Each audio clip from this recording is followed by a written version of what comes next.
2 to 4. It's the news no one wants to hear. I don't need a specific date, but when approximately? December 1. I can't forget that.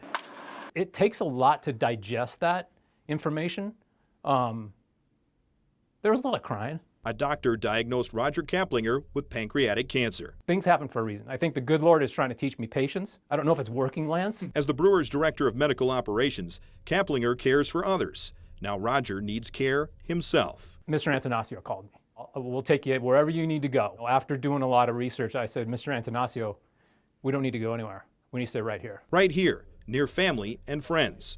Brewers manager Craig Counsell has known him for a decade and a half. I think all of our reactions is why, and I mean, I think that's the first thing that comes to your head.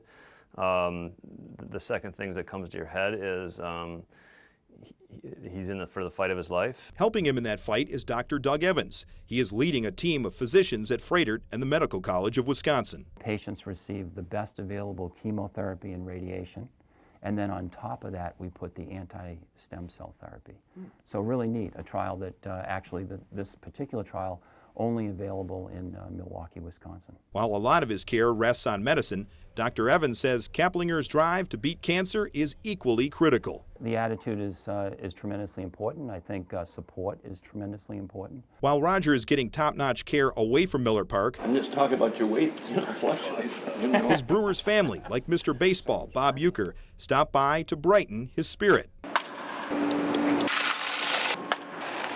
On field, Brewers manager Craig Counsell leads the charge by wearing a wristband that has Battle Ready on one side and We've Got This on the other. Counsell is going to be next. One of the things he notices is when you go out there to argue with an umpire, he sees that wristband right away. That inspires him. Well, I know, and I don't. It's not my favorite thing to do, and I don't like seeing the vein pop out in my neck either. If it's giving him a laugh, I'll go out there tonight for him. The sports analogy is appropriate for Roger. The good Lord has dealt me this card. He's thrown me a curveball. So I have two choices.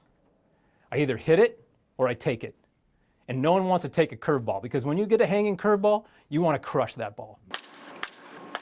An incredible attitude as he figures out how to spend these extra innings. How am I playing my extra innings? Wow, that's a good question. If I can touch another 50-year-old man or woman that could potentially have a curable outcome, then that's a bonus.